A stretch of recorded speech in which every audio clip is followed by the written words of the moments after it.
tayski salat, hakelken restoran iştahım açık. Aynı hazır bizim Kitayski de Tayski. Tayski salat kaynaklık dedi ya. Tayski salat nemeden başlayalım?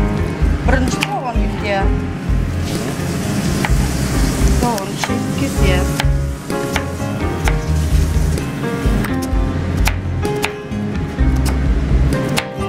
Aynı. Tayski salat. Ne var tayski salatın?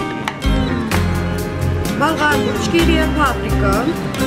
Pomidorun daşı. Et. Pomidorun daşı?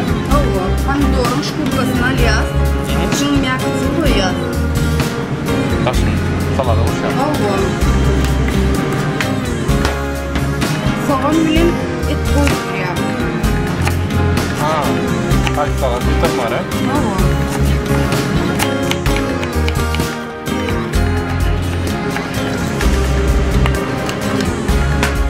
Pişen et. Onu dуховка yapıyor. Yok, onu dуховкада pişiriyor. Rostbif, приправали, ediliyor. Ova. Onu slider'da pişiriyor. Slider'dan geçiriyor. Ne mi slider ne mi? Kesiyen aparat da. Sana gerek yok, onu koyuyor. Kesiyen.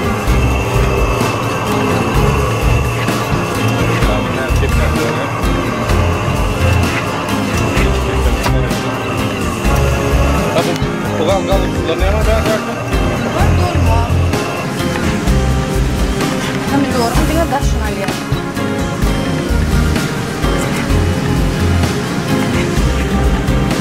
ne bana yeşilli neler yapıyorsun? Üstüne boşayım. Oo, üstüne boşayan bile. Bir yan payın ona. Oo, üstüne sonra. Onun ilk başı ayırmayın. Bir salat koyacağım. Betimler. Oo. Aynen nasıl deniyoruz? Katlı oldu açmıyor. Aynen. Oo. Yaman bu. Yok bu onu pişirmez mi? Dış salatta doğranıyor. Aha.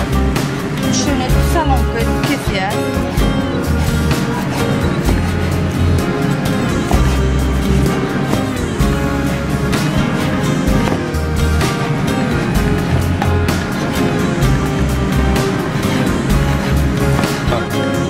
Betimler dakika değil mi?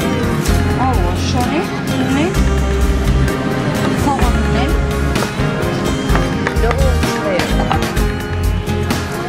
Değil mi? Etkili soğanı gördüm oraya. Oo. Onu ben diye ben. Burada boyun terle soylanlar bir şeyler var.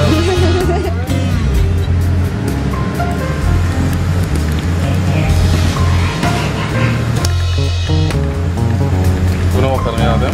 Oo. Ne çanaklı? Ay bir yeter. 150. Karar dedik.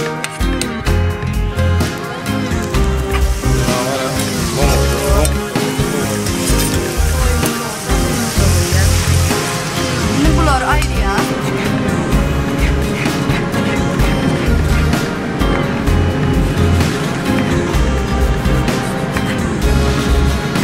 Aynen şöyle.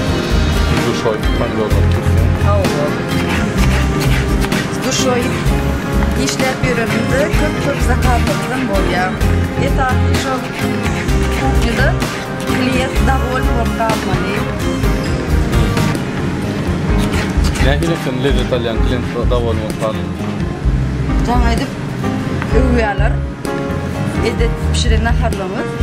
Ondan sonra ne lezzet alıyor kovar. Sen ondan ne var öyle? Yok, ondan ne var oğlum? Aha.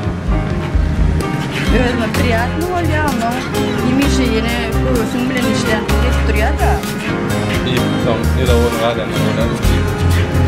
Конечно, oynuyorlar bolyan var. Adamlar çıkıyor da.